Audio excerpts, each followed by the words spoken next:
moi je suis heureux d'animer cette table ronde. Nous sommes la moitié des participants pour l'instant. Nous attendons. Il nous rejoindra, on démarre le timer. Et puis il en manque un encore. T'as invité qui? Jean-Marie Cambacérès. Ah bah oui, Jean-Marie, je l'ai vu en bas en plus. Bon je commence les présentations en attendant, ils vont nous rejoindre. Je sais qu'on a un timing chargé, donc on va essayer de finir vers 13h maximum. Sinon vous allez avoir faim, vous allez devenir agressif. Tout le monde va le devenir et donc ça serait dommage. Et je suis sûr qu'ils vont nous rejoindre et compléter ce qu'on aura dit. Donc je vous présente rapidement. Écoute Richard, toi tu as fait de nombreuses présentations, donc là je pense que tout le monde te connaît. Tu as fait un pédagogue et maintenant tu deviens mineur, donc j'aurais des questions. Qu'est-ce qui t'a poussé à le devenir? Ça c'est vos motivations, moi c'est quelque chose d'important pour moi. Et Stéphane Petitbon, tu es mineur aussi. Presque. Alors, devenir, est-ce que tu me présenterais ton activité rapidement? Ouais, donc moi je suis Stéphane Petitbon, donc je suis CEO de Data Farm Energy. Data Farm Energy, c'est une clean tech dédiée à la bioénergie. Et donc on s'est concentré sur la valorisation des biodéchets en énergie, puisque les biodéchets deviennent une véritable manne en France et en Europe de façon réglementaire, puisque toutes les collectivités et les entreprises vont devoir valoriser leurs biodéchets en énergie. Donc nous, on s'inscrit dans cette dynamique. Et on a la particularité, en effet, pour accélérer et développer nos unités, de faire du mining de Bitcoin. Ok, donc recyclage et mining à la fois, c'est un cercle vertueux. Et alors, je profite aussi du retard des invités pour me présenter. Donc moi, je suis cofondateur de Journal du Coin et j'ai une particularité cette année, c'est que je suis parrain de la fondation Toulouse Cancer Santé, et qui accepte depuis peu les donations en Bitcoin, en Ether ou en Litecoin. Et je vous annonce que les donateurs en Ethereum sont devant, donc si jamais il y a des Bitcoiners généreux, voilà, à votre bon cœur. N'hésitez pas. Et vous participerez à faire monter le volume de transactions sur Bitcoin. Ah ben voilà, c'est l'ensemble.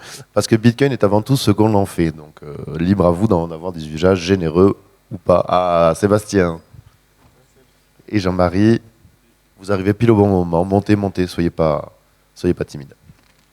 On parlait du cancer, venez.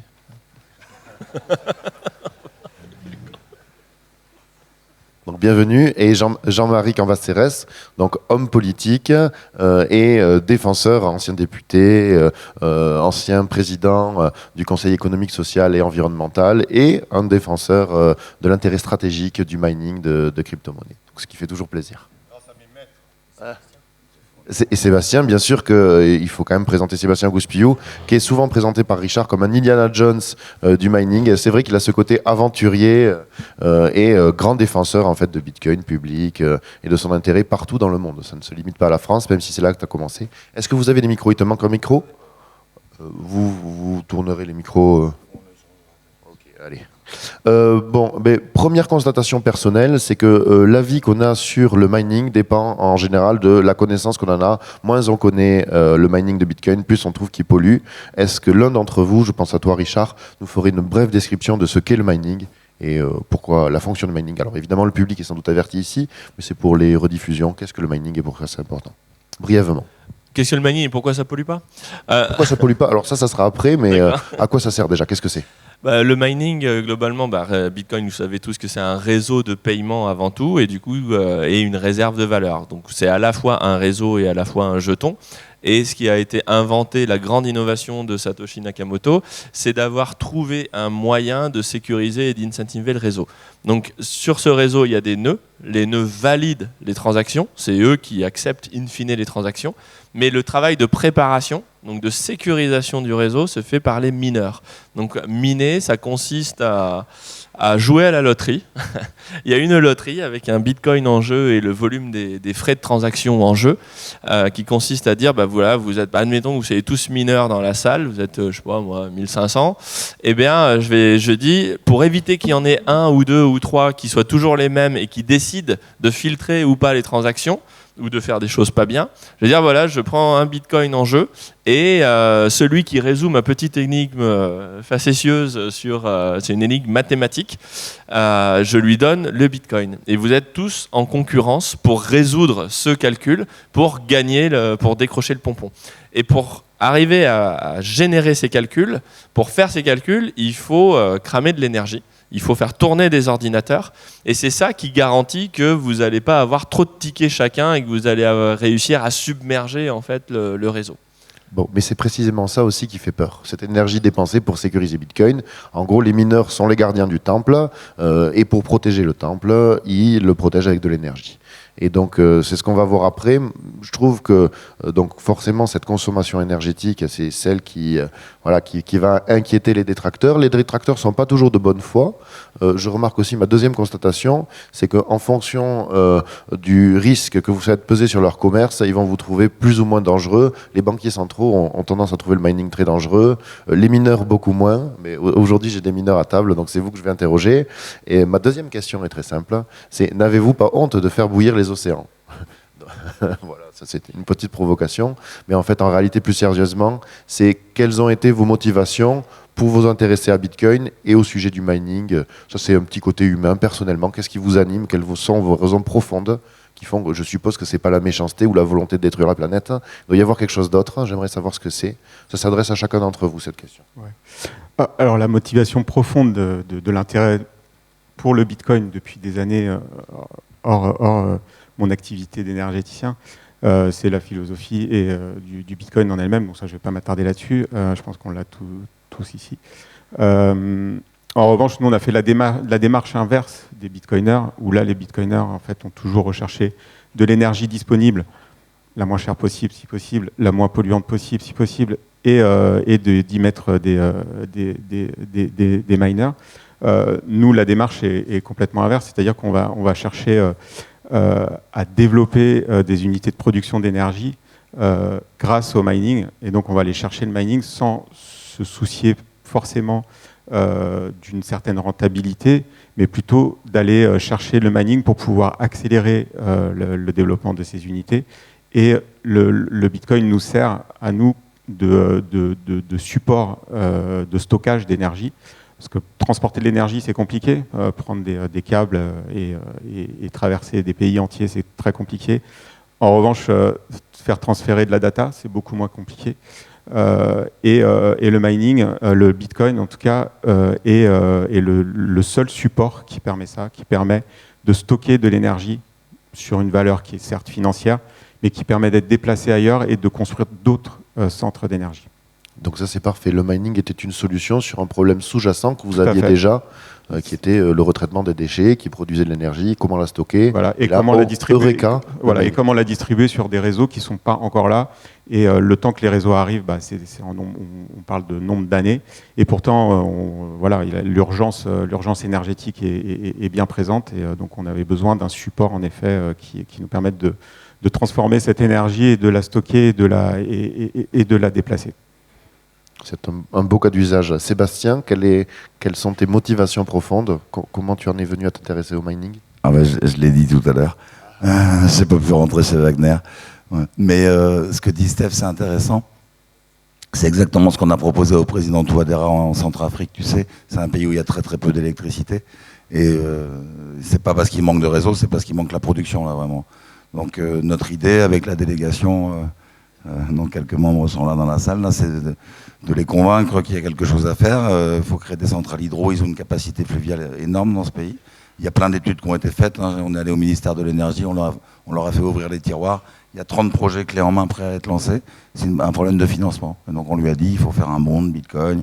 On va revenir avec Samson Mow, Max Kaiser, et puis on va faire tout ça. Bon, on attend la réponse. Là, ils étaient branchés sur le jeton Sango. Et donc, ce qui t'anime, c'est de proposer des solutions dans des zones de développement qui n'en ont pas d'autres. En fait, le mining arrive finalement pour donner une teneur économique à des projets qui seraient un peu courts sans ça, quoi. Exactement, pas qu'un peu à court, tu vois, ces projets-là sortent pas parce que vraiment ils savent pas les financer, quoi.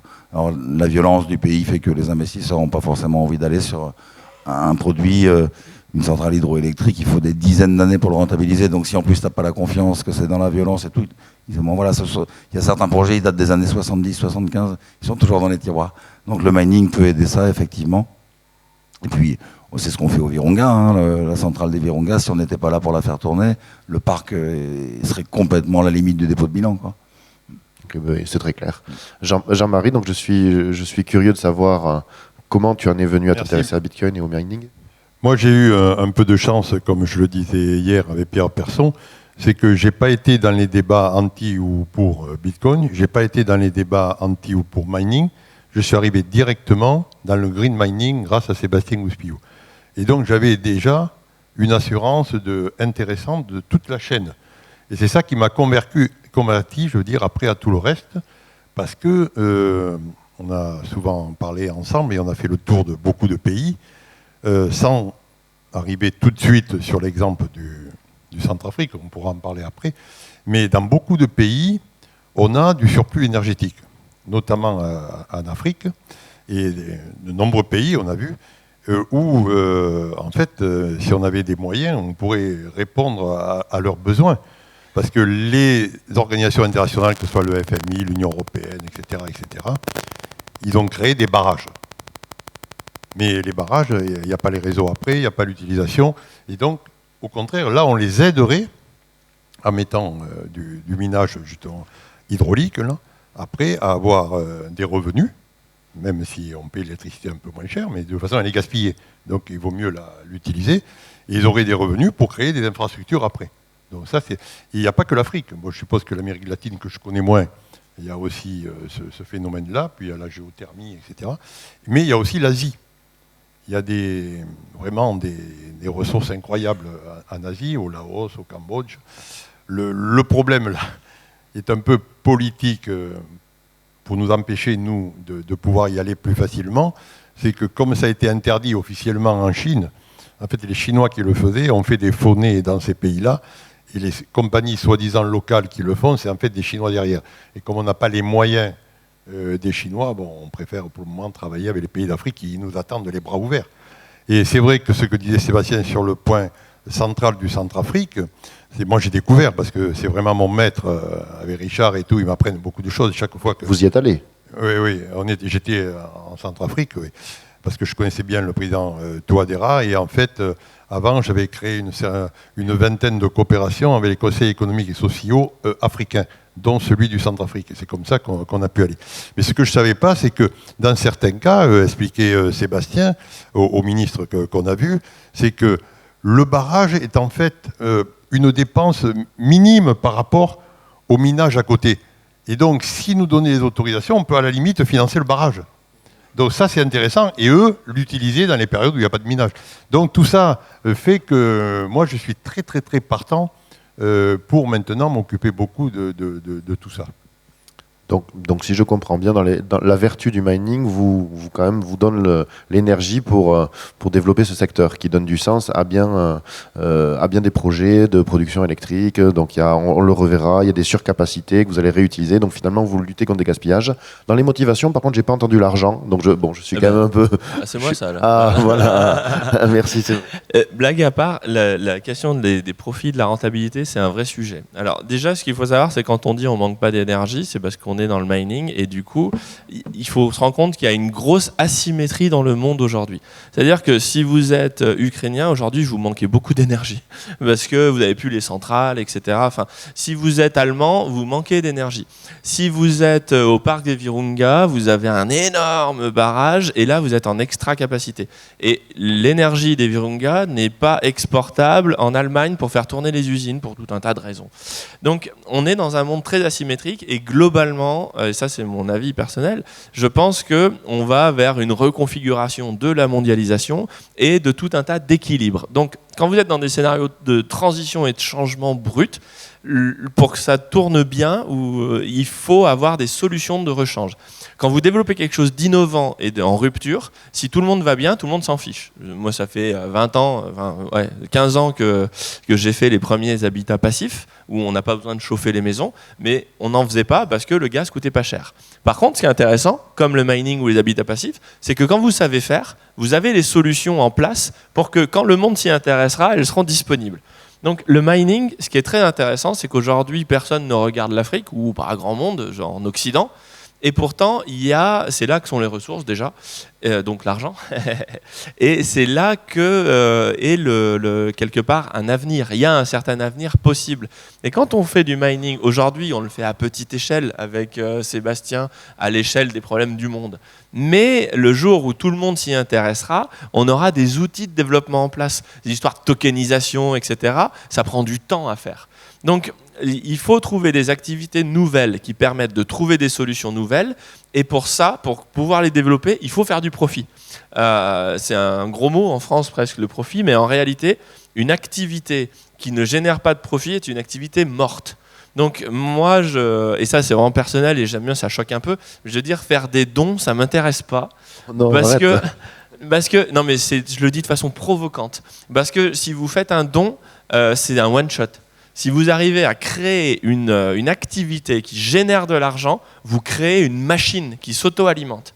Et en France, un des problèmes qu'on a dans l'économie, c'est l'effondrement de la marge brute des entreprises. Si la croissance ralentit, c'est parce qu'il y a trop de poids sur les entreprises et qu'elles ne font pas assez de profit. Donc quand on dit il faut taxer les gens parce qu'ils font du profit, je dis bah ouais, mais là vous êtes en train de les tuer, quoi.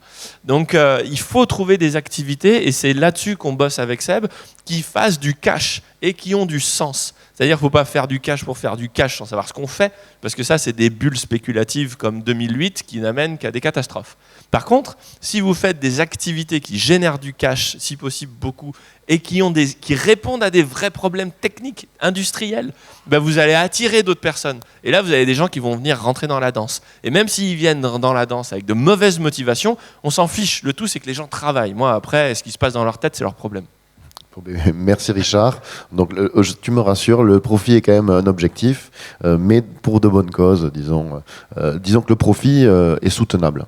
Je vais reprendre, je vais me faire l'avocat du diable, hein, j'en suis navré, mais vous savez tous que Bitcoin ne repose sur rien et consomme énormément, ce qui pour moi est un paradoxe. Et ce qui nous amène dans les critiques, moi j'entends beaucoup de chiffres. Que valent quelle est la consommation des mineurs? Les chiffres cités, quel pays? J'ai entendu récemment, c'était les UAE, les Pays-Bas. Donc, que valent les chiffres qui sont donnés par les détracteurs et où en est la réalité au niveau de la consommation? Ensuite, on verra qu'un kilowatt tous les kilowatts ne se valent pas. On verra l'origine de la production, mais d'abord, j'aimerais un peu les quantités, des ordres de grandeur. Est-ce qu'on sait combien consomme le milieu bancaire? Où en sommes-nous? J'entends tout et n'importe quoi. Éclairez-moi, s'il vous plaît. Parce que c'est tout et n'importe quoi. Déjà, le fait de comparer la consommation d'une industrie à celle d'un pays, je trouve ça un peu dévoyé. Après, en effet, il faut comparer ce qui est comparable. Faut mieux, dans ce cas-là, dans le cas du Bitcoin, il vaut mieux comparer à la finance en général. Donc là, il y a des derniers chiffres qui sont sortis de Valuation, etc. Mais tout ce qui est dit sur les comparaisons entre pays et industrie Bitcoin, c'est juste des comparaisons. C'est jamais des études, en fait. Il n'y a pas d'études. Étant dans le milieu des médias, ça fait cliquer. Ça fait des vues, donc c'est pour ça. Oui, tout à fait. Vas-y, ça, on a une étude, hein. Oui, ouais. J'imagine. Je crois que les derniers chiffres, là, aujourd'hui, font apparaître 90 TWh, je crois, quelque chose comme ça. C'est comparable à quoi? Parce que... Ouais, chiffre précis, parce que en fait, Michel Kazaka, qui a rédigé un papier qui est intervenu dans la conférence, et c'est un mec qui est à cheval sur les systèmes de paiement et les cryptos. Et du coup, il y a passé une partie de sa vie et de ses nuits, et voilà. Et il arrive à 80,7. C'est-à-dire qu'aujourd'hui, il a un index de consommation d'énergie qui vient en substitution du Cambridge Index Consumption Electricity, tout ça, qui en temps réel calcule la consommation de Bitcoin. Donc c'est 80,7 terawatts, et c'est mis à jour tous les jours, et il va peut-être faire un site internet avec une petite horloge parce que c'est à la mode et que c'est utile. Mais ce qu'il faut comparer, c'est de service à service. C'est-à-dire que la bonne comparaison, c'est quel service ça rend, et pour faire ça avant, quel service ça rendait. Donc quand je parlais de tokenisation, on me dit avec un fichier Excel et une assistante, ça coûte combien, et avec de la tokenisation, ça coûte combien, parce qu'on substitue quelque chose. Et là, on est sur une efficacité de débile mental, parce que si on couple Bitcoin plus Lightning et qu'on compare ça à des systèmes de paiement donc qu'on appelle l'industrie des paiements, pour faire simple, donc ça mélange plein de trucs, il y a un peu de finance, il y a un peu de banque, il y a des ATM, il y a des trajets en voiture de secrétaires qui vont faire les paiements au guichet, enfin, il y a plein de choses là-dedans, je vais avoir la conférence de Michel, et l'efficience globale, tout ramené avec un réseau Bitcoin plus Lightning qui est pleinement fonctionnel, ce qui n'est pas le cas aujourd'hui. On est dans le turfu parce que Bitcoin, c'est un projet en construction et en développement. Mais voilà, quand on fait la photo, la projection, l'objectif, le rapport, il est de 50. C'est-à-dire que BTC plus Lightning, c'est 50 fois plus efficace et efficient que l'ancien monde de l'industrie des paiements. Donc voilà, c'est 80,7 et c'est 50 fois plus efficace. Voilà. Et on ne connaît pas la consommation du secteur traditionnel. Du système Si, c'est à bancaire, peu près c'est 5000 ouais. 5000 terawatts. Donc vous consommez moins finalement, vous êtes économe. Mais on ne peut pas moins. comparer 5000 TWh à 80 parce que 5000 TWh, ça comprend l'intégralité des systèmes de paiement aujourd'hui qui traitent des volumes beaucoup plus importants que Bitcoin. Donc c'est pour ça qu'il faut parler en rapport d'efficience une fois le but atteint. Voilà. Donc, mais sinon c'est 80 et 5000 et à terme c'est peut-être je sais pas moi 100 ou 150, on verra ce que fait le terrage les terawattheures de Bitcoin dans 5 ans ou dans 10 ans par rapport à 5000 ou 4000 quoi. Mais en tout cas l'ordre de grandeur c'est 50. Ce que tu me dis, c'est que Bitcoin, le réseau Bitcoin, à l'image des barrages hydroélectriques, souvent n'est pas utilisé à pleine capacité. Encore, à l'heure actuelle. Ah bah bien sûr. Ah oui. En fait, sur Bitcoin, si vous mettez les transactions Lightning à balle, au maximum de la capacité, on n'y est pas du tout. Je crois alors je vais peut-être dire une bêtise, mais je crois que c'est 1000 transactions par seconde si on met Lightning à fond les ballons, je crois. Il me semble qu'il y avait... ou non, 100 000, pardon. On est sur des ordres de grandeur délirants, et ça veut dire que quand l'industrie des paiements consomme 50, Bitcoin consomme 1, à toute chose égale par ailleurs. Voilà.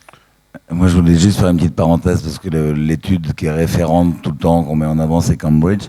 Et ça fait juste 5 ans que ça existe. Cette étude, ça fait 5 ans qu'ils se trompent. Ils racontent n'importe quoi. Je leur ai dit je ne sais combien de fois, ils n'en tiennent pas compte. Et là, l'année dernière, ça y est, ils ont réalisé qu'ils étaient complètement dans l'erreur. Parce qu'en fait, ils te disent que le pourcentage de mining charbonné, enfin sale, au gaz, à l'électricité, tout ça, en fonction des adresses IP. Et les mineurs ne donnent pas leur adresse IP brute pour dire où ils sont, si tu veux. Dans cette étude-là, la dernière version qu'ils nous ont sortie, l'Irlande avait 5,5% du hash rate mondial. Ça loge même pas sur la carte irlandaise. Voilà, c'est démontré. Cambridge, qui est vraiment l'étude qui fait référence, est complètement à côté de la plaque. Parce que, par exemple, les adresses IP de nos machines au Virunga, on est sur satellite. Le satellite, c'est un abonnement avec une société belge. Donc, pour Cambridge, on mine en Belgique, à Bruxelles. Voilà. Donc, sur du gaz. Ça reprend l'expression de Nicolas Nassim Taleb, intellectuel mais idiot. Donc, faut pas jeter, mais il y a un coup fatal en plus. C'est-à-dire que là, on a vu, c'est 50 fois plus efficace. Donc là, on a dit, ouais, c'est trop bien, on a gagné. Ouais, mais on a gagné 2 fois. Parce qu'en réalité, les 80 TWh, il y en a la moitié. C'est-à-dire que si l'industrie bancaire réduit sa consommation de 20%, ils diminuent leur impact écolo, socialo, charbonneau, tout ce qu'on veut, de 20%. Donc eux, on leur demande de réduire parce que c'est un coût pour plein de choses. Mais nous, c'est pas pareil. Le jour où on passe à 300 terawatts, on ouvre le champagne parce que plus on consomme, mieux on est. Parce qu'on fait du développement économique et social. Plus on consomme, plus on développe et sans rejet de CO2. Donc en fait, c'est le feu. Nous, on ne nous demande pas de réduire, on nous demande d'augmenter, consommer plus pour vivre mieux. alors ça Et là, c'est plié.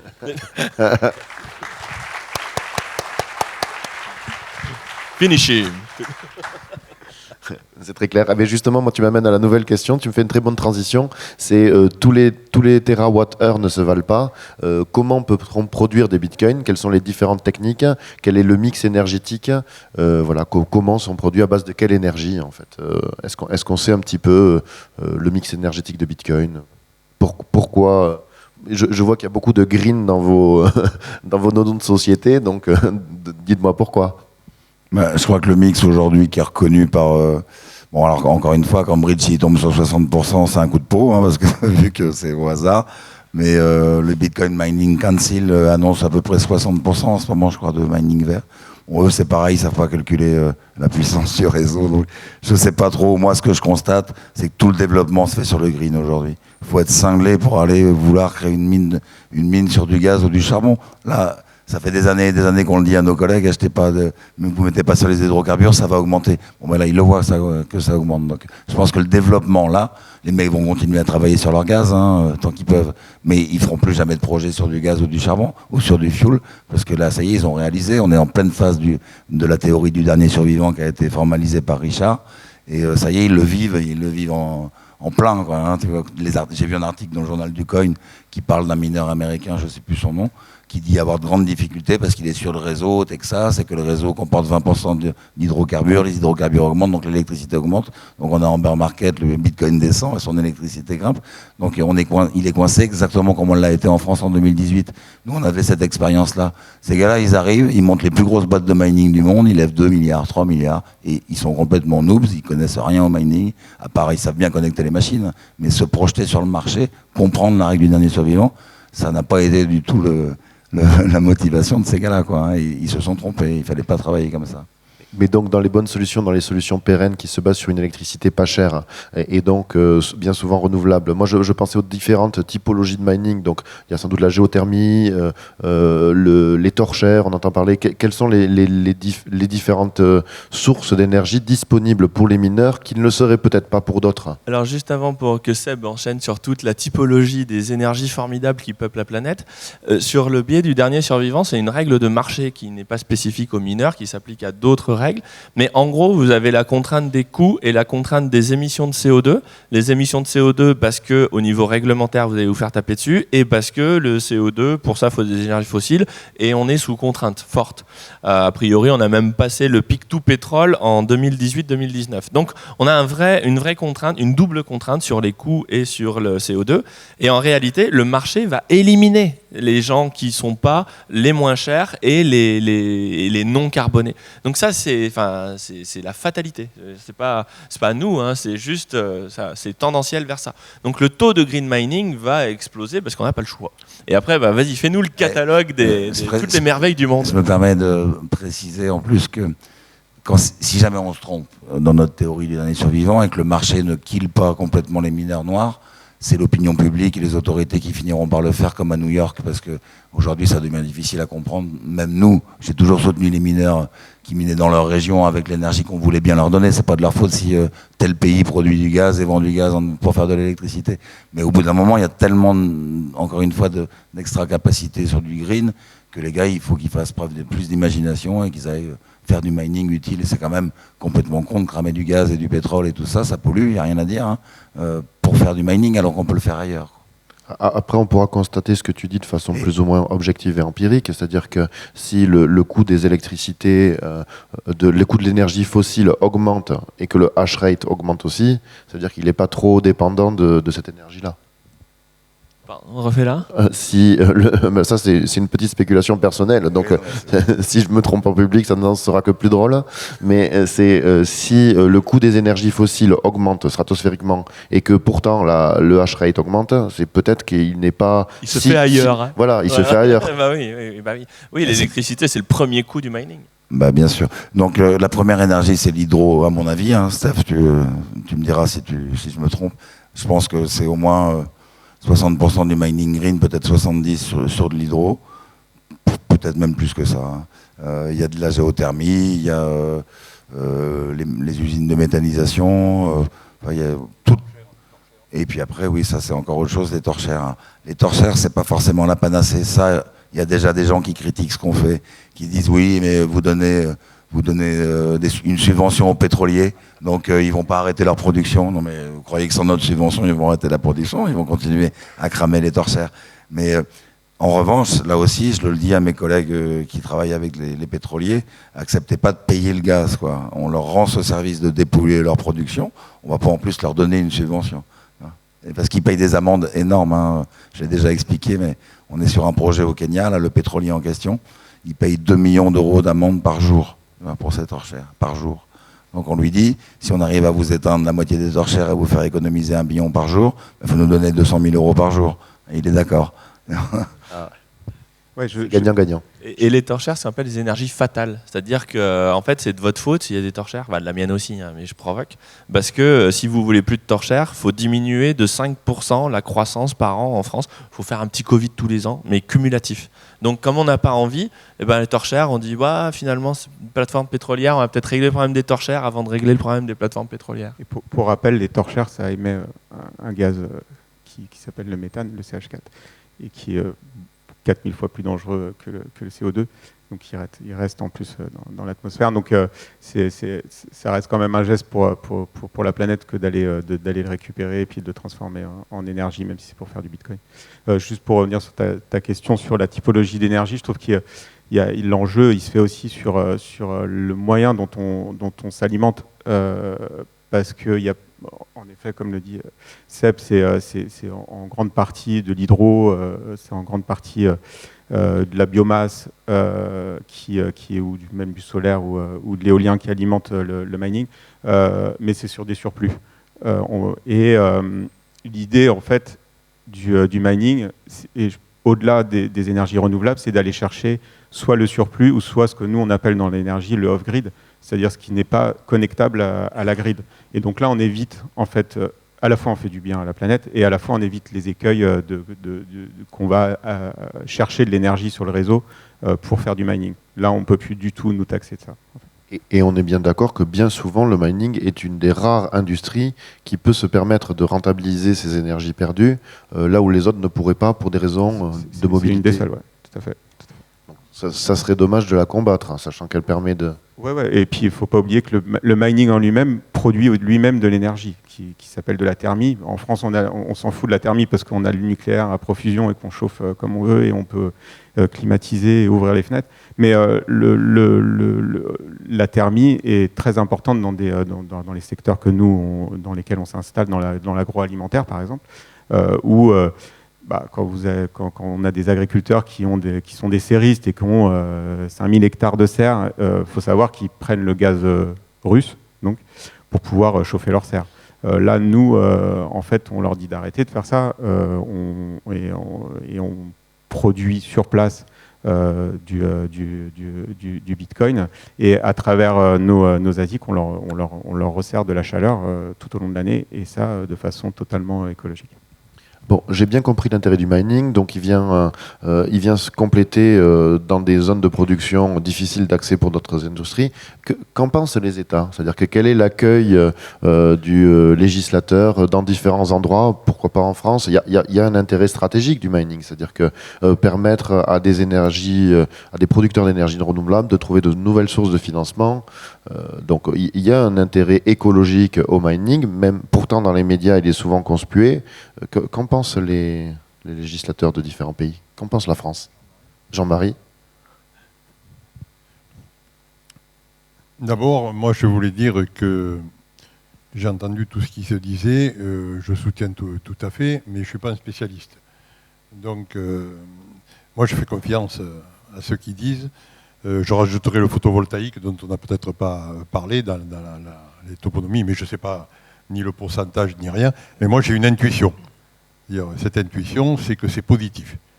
Et donc à partir de ce moment-là, par mes réseaux qui ne sont pas du tout spécialistes ni rien, j'essaie de la faire partager aux uns et aux autres. Et donc j'arrive à la réponse à votre question. Pour le moment, mais je pense que sur le terrain, Sébastien a la même conclusion que moi, tous les contacts diplomatiques que je prends sur les pays africains, en Asie c'est un peu plus compliqué, mais c'est positif. C'est-à-dire qu'ils sont prêts à accueillir tout ça. Voilà. Et ce n'est pas un problème législatif. Ce n'est pas comme nous en France, la régulation. Là, c'est une autre intuition que j'ai. J'ai dit, on a raté Internet il y a 20 ans quand j'étais parlementaire. Bon, et je fais en sorte que maintenant, on ne rate pas par de la réglementation tout ce qui se passe. Ça, c'est une autre intuition. Mais là-bas, ce n'est pas le problème. Il faut voir simplement le ministère de l'énergie, et puis, parce que ce n'est pas un problème de Bitcoin. Le grid minage n'est pas un problème de Bitcoin. C'est-à-dire que ces États, ils ne sont pas en train de dire après on va adopter le Bitcoin comme monnaie d'État, comme a essayé de le faire le Centrafrique. Non, pas du tout. Eux, ils sont dans l'industrie pour se développer d'une manière verte, en évitant le gaspillage qu'ils ont, avoir de nouveaux moyens et pouvoir développer le pays. Donc, ce n'est pas un problème même de législation, c'est un problème d'accord avec les gouvernements en place, parce que tout est prêt. Tout est prêt. C'est un problème après de moyens pour nous. Mais eux, la réponse est oui, et très positive. Voilà. Et quels sont ces gouvernements? Donc on peut penser Congo, RCA, est-ce qu'on aurait donné nous des noms? Personnellement, moi je ne le dirais pas, mais après je laisse mes amis responsables de leur contact concret. Par exemple, le Gabon, je peux le dire parce que le ministre de l'énergie m'a laissé tweeter quand je l'ai rencontré parce qu'il m'a dit, évidemment, le mining de Bitcoin va aider au développement de l'électricité green en Afrique. Et je lui ai dit, je peux vous reprendre et tweeter en vous citant. Et il m'a dit oui, donc c'est officiel. Donc le Gabon est prêt. Le Kenya est prêt. Hein. Tu as vu que Kengen, donc la société du Kenya, a fait un article carrément dans Bitcoin Magazine pour dire aux mineurs, venez chez nous. Voilà. Actuellement, ils ont 120 mégawatts. Je les compte dans mes 1200. Mais bon, avec eux, j'ai dealé pour en prendre 30, je crois. Parce que 120 mégawatts, c'est juste énorme, encore une fois. Hein. Mais voilà, il y a des pays qui ont tout à fait compris ça depuis un petit moment. Ouais. Ça commence, ça fait 1 an à peu près. Et l'état du marché européen sur la sphère du mining, il y a dans les pays du Nord, il y a manque d'énergie, donc c'est pas un bon endroit. Enfin, en gros, oui, il manque d'énergie. Enfin, l'énergie n'est pas rare, hein. Les gisements sont multiples. C'est juste la production et l'approvisionnement qui est compliqué. Pour parler de notre cas, parce qu'on est plutôt franco-européen, il y a des déclarations d'annonces, il y a des annonces qui sont faites par les gouvernements, et notamment encore Macron il y a quelques jours, sur la souveraineté et l'autonomie énergétique. Qui est l'enjeu des 10 prochaines années, certainement. Et nous, ce qu'on constate sur le terrain, c'est que ça ne se passe pas tout à fait comme ça. C'est-à-dire que, malgré c'est encore une fois, comme vous dites, ce n'est pas du tout une question de Bitcoin, hein. C'est une question d'acceptabilité, d'avoir des unités de production d'énergie à côté de chez soi. Et ça, c'est compliqué pour... on le voit avec les éoliennes, on le voit avec les champs photovoltaïques, mais aussi avec le biogaz. C'est-à-dire que c'est compliqué de se dire, à côté de chez moi, il y a une centrale de production de biogaz. Donc là, les élus locaux sont à l'écoute de leurs locaux, hein, et on ne peut pas leur jeter la pierre. Et donc il y a un gros évangélisme à faire sur toutes les externalités positives de s'installer là. Mais en effet, et volontairement, on ne parle pas de Bitcoin quand on va avoir des élus locaux. Enfin, quelque chose malheureusement, dans notre pays, Bitcoin a encore mauvaise image. Tous les écueils qui sont un peu bas de plafond qu'on voit partout, évidemment, tous les élus ont exactement... ils ne sont pas aidés en plus par les élus nationaux qui vont plus dans leur sens. Il faut toujours leur donner le manuel de survie de Alexandre Stachenko, qui est quand même qui démontre bien tous les poncifs. Alors nous, on a un truc avec les pays d'Afrique, enfin avec tous les pays avec lesquels on travaille, parce que acheter leur énergie et tout ça, c'est beaucoup plus facile que de leur parler de Bitcoin. Mais pour les intégrer au Bitcoin, pour qu'ils s'habituent à en produire, nous, on les associe au mining. C'est-à-dire que systématiquement, on leur propose, c'est une idée que j'avais eue en discutant avec Ibrahim Boukele, on leur propose non pas de leur payer la TVA en numéraire, mais de leur donner, par exemple, au Salvador, c'est 15% la TVA, on leur donne 15% de matériel. Donc si je rentre 115 conteneurs dans le pays, il y a 15 conteneurs pour le gouvernement, enfin pour l'État, et 100 conteneurs pour nous. Voilà. Et comme ça, ils sont obligés de miner. Et comme ils minent sur leur valette, ils voient leur valette grossir tous les mois, puis avec un peu de chance, le bull run de la semaine prochaine va faire qu'ils vont être tout énervés, tu vois. Le président du Salvador a l'air bien conscient de l'état du marché du Bitcoin. Il a un peu freiné la levée de fonds de son monde. Mais là aussi, hein, ça va être, tout le monde va être surpris. Ils annonçaient 1 milliard, c'était le but, et ça sera beaucoup plus. Ce que je voulais rajouter aussi, n'a pas dit Sébastien, c'est qu'en fait, on fait de la formation des travailleurs et des techniciens locaux. Et ça, c'est très important pour le pays. Après, on a des gens de niveau qui peuvent être très effectifs dans le monde entier. Et ça, pour l'Afrique, c'est très important. Former le capital humain. Et alors, on approche de la fin de la table ronde, donc là j'ai une question de prospective, c'est ce marché du mining de Bitcoin, vous le voyez où dans 5, 10, 20 ans? Est-ce qu'on aura exactement le même débat, c'est-à-dire que rien n'aura changé, ou alors ce sera une évidence que Bitcoin est vertueux et que ça profite aux énergies renouvelables, donc les gens se battront pour que les États, que des mineurs aillent s'installer chez eux, ou finalement Bitcoin n'existera plus, ça sera zéro, on est foutu? Je ne le pense pas. Sur le mining, en fait, il y a vraiment quelque chose de clé et qui est peut-être pas si facile à saisir, c'est que l'énergie, en fait, quand on dit que c'est au centre, la croissance économique, c'est de l'énergie transformée. C'est la première limite. Je veux dire, sans énergie, il ne se passe rien. Et la main-d'œuvre, les matières premières, etc., c'est du second ordre et du troisième ordre derrière l'énergie. Donc, Bitcoin est au centre de ce sujet parce que c'est en fait, le Bitcoin, le mining téléporte la valeur. À un moment, j'ai discuté, c'était Charles Sana, et quand on discutait de Bitcoin, puis il n'était pas très convaincu. Il me disait, alors ton truc, c'est de mettre des machines au Congo pour miner un machin qui n'existe pas, pour l'envoyer dans l'espace et pour le revendre à New York. Je fais, t'as tout compris, mec. Et en fait, ça veut dire que la valeur, on téléporte la valeur sur des endroits inefficients et inaccessibles. Donc c'est aussi un outil de développement pour des zones et des pays, bien souvent, qui n'intéressent personne ou qui sont délaissés.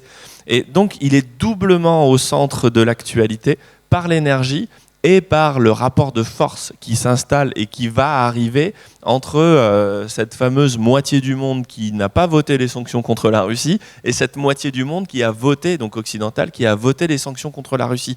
Il y a deux mondes qui vivent dans des planètes différentes et Bitcoin est un lien en fait entre ces deux mondes sur le plan énergétique et sur le plan de développement économique. En fait, c'est vraiment mindfuck. Alors, Rapidement, on atteint le... se projeter dans l'avenir, c'est pas évident. Ça dépend du prix du Bitcoin en fait. Donc si ça se passe comme on l'imagine, dans 5 ans, dans 10 ans, oui, tous les pays voudront du mining de Bitcoin pour les aider à développer les énergies renouvelables parce qu'ils voudront arrêter les énergies noires. Donc voilà, d'ici 10 ans, on aura peut-être 90% de mining vert. Et le mining noir qui restera, ça sera les producteurs de charbon et de gaz, les pays eux-mêmes. Et là, les gens qui pensent que c'est les pays qui vont interdire le Bitcoin, ces pays-là, non seulement l'interdisent pas, mais vont continuer à miner au charbon et au gaz parce que c'est leur ressource. Donc ça, on n'arrivera jamais à 100% vert que quand il n'y aura plus de pétrole. Bon. Jean-Marie, vraiment très rapidement. Oui, très rapidement. Je vais faire la même réponse qu'hier sur le Bitcoin pour le green mining. Je ne peux pas donner une réponse non plus, mais par contre, je vais travailler pratiquement. Je crois que c'est par la pratique et le développement et la preuve de la réalité et de l'intérêt que tout ça se développera. Et donc je vais monter une association, surtout pour la francophonie, les pays francophones, parce que bon, mes amis m'ont fait le plaisir de comprendre que comme je n'étais pas un spécialiste, en fait, j'arrivais à expliquer des fois plus simplement. Et donc, je vais m'en servir pour mon réseau, modestement, et par contre, après, eux, je leur dirai, voilà, on va essayer. Et donc, c'est pratiquement qu'on va essayer de développer. Et donc, c'est en travaillant pratiquement qu'on fait avancer les choses. Mais merci pour ce beau message. Et juste un truc derrière, il y a Nathalie Goulet, qui est une sénatrice qui nous prenait sur Twitter, etc. Et en fait, elle nous a dit qu'elle voulait lancer une commission pour le Sénat pour former les politiques. Donc, je profite pour faire un appel. C'est un vrai truc. Je veux dire, je connais plein de gens qui sont prêts à aller former les politiques sur ces sujets. Donc, c'est pas tombé dans l'oreille d'un sourd. Voilà. Ça, c'est le potentiel de la pédagogie. Mais merci, messieurs, quand même, pour cette table formidable. Vous avez redoré le blason.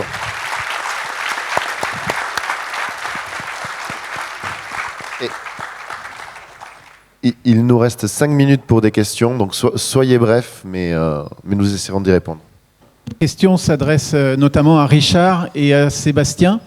Donc vous cherchez une cash machine qui va utiliser de l'énergie quasiment gratuite au moment où d'autres n'en ont pas besoin pour produire 90 TWh au moment où le réseau Bitcoin en a besoin pour fabriquer beaucoup de Bitcoin. Eh bien, j'ai la solution à votre problème. Permettez-moi de me présenter, je suis Bruno Combi, président de l'association des écologistes pour le nucléaire. Ouais, bravo, ils sont rares ceux-là. Hein. Voilà. Ils sont rares ceux-là, il faut l'encadrer. Donc, notre association rassemble 16 000 membres et signataires dans 65 pays. Et à titre personnel, je suis polytechnicien, spécialiste du nucléaire depuis 42 ans. Et le nucléaire est la réponse à votre question. Faire du Bitcoin avec les barrages, les mégawatts des barrages au moment où on n'en a pas besoin, c'est bien. Mais il y a beaucoup mieux pour faire beaucoup plus de Bitcoin et beaucoup plus d'énergie encore moins chère. Donc c'est vraiment votre cash machine. C'est le nucléaire. Je vous explique. Une centrale nucléaire, ça produit le jour l'électricité dont les populations ont besoin. Et la nuit, ça produit rien parce que l'électricité est perdue. Donc elle est gratuite aujourd'hui. Les compagnies d'électricité sont prêtes à vous la vendre pour 3 fois rien. Il vous faut donc de quoi produire 90 TWh par an, 24 heures sur 24. Or, c'est possible. Parce qu'au Japon, il ne fait pas nuit en même temps qu'en Europe et aux États-Unis. Il vous faut donc, j'ai fait les calculs, 3 centrales nucléaires au Japon ou en Chine, 3 en Europe et 3 en Amérique du Nord, notamment, je pense, au Canada. Je connais très bien ce monde-là. Vous créez une boîte qui passe un accord avec des centrales nucléaires au Canada, au Japon et en Europe, et vous avez votre cash machine. Alors juste, Oui. je vais faire le cadrage macro et après Seb il fera la réponse parce qu'il a questionné Voilà, les gars. je suis à votre d'Areva. disposition pour discuter de ça. Je connais très bien le sujet. Ce qu'il faut voir Merci. sur l'énergie, c'est que le nucléaire, en fait, si vous voulez, on peut très bien vivre sans nucléaire. Par contre, ça s'appelle le Moyen-Âge. En gros, il y avait que des énergies renouvelables au Moyen-Âge. Il y avait des moulins et des petits ruisseaux et c'était cool, il n'y avait pas de CO2. Par contre, c'est pas le même train de vie. Si vous voulez à essayer de conserver le train de vie, il vous faut massivement du nucléaire. Il n'y a pas d'autre solution avec tous les compromis nécessaires pour ça. Le souci, c'est que pour le faire, il vous faut 10 ans, parce que c'est un peu long à construire ces bestioles. Donc, en fait, la transition énergétique, c'est plutôt comment on fait pour pallier les conneries, entre guillemets, industrielles, énergétiques qu'on a fait et qui nous manquent aujourd'hui. Donc, et c'est ça le sujet. Après, Sébastien, parle-nous de tes tentatives de miner sur du nucléaire. Ouais, alors c'est disponible sur Internet. Hein, vous verrez que j'ai rédigé un rapport à l'attention de l'Assemblée nationale en 2018 lors des auditions de la commission Pierre Persson. C'est exactement ce que je propose. Hein. On a fait 18 mois de partenariat avec EDF. Qu'est-ce qu'ils en ont fait? Ils ont créé une société qui s'appelle Elcelion et qui fait du staking, du lending et qui ne consomme pas un pet d'électricité. C'est le plus gros producteur d'Europe, hein, EDF. Mais voilà, on n'a pas réussi à les convaincre. Je le répète souvent, c'est une anecdote qui est rigolote. Dans les rapports que faisait Fatih, le patron de EDF Énergie Nouvelle à l'époque, il n'avait pas le droit d'écrire Bitcoin, il avait juste le droit d'écrire blockchain. Donc on en était là avec EDF. Alors en revanche, je suis complètement d'accord avec vous. Hein, d'ailleurs en Ukraine, enfin en ce moment je sais pas trop, mais en Ukraine sur la centrale nucléaire qui est dans l'actualité aujourd'hui, ils ont un énorme mining. Parce que l'Ukraine a saisi toutes les fermes, dont la mienne, et ils bossent avec encore aujourd'hui. Donc ça marche sur le nucléaire. Mais ce que vous disiez là, il en faudrait 3 et là, 3 là, 3 là, ça marche pas. Parce que du coup, c'est de l'intermittent, on travaille que 50% du temps. Alors, ça marche au global pour faire la même puissance, mais vous allez avoir vos machines qui vont tourner que la moitié du temps, donc vous les rentabiliserez jamais. Les machines neuves, aujourd'hui, elles sont en concurrence avec les machines qui travaillent 24/24. Si elles travaillent 20 heures sur 24, on est cuit, on rentabilisera jamais. Par contre, ça pose un vrai sujet, et c'était le sujet de la conf que j'ai fait avant, sur la décentralisation du mining, parce que du coup, il y a 3 pays, donc après, c'est plus la même pression. Vous avez les producteurs sous la main. Et ça, par contre, c'est un sujet qu'il faudra traiter, et une des réponses, effectivement, c'est de tokeniser la propriété. Mais ça, du coup, ça pose le problème de la décentralisation du réseau de mining. Merci. On laisse le temps à une autre question. Peut-être 2, mais pas plus. Je suis navré.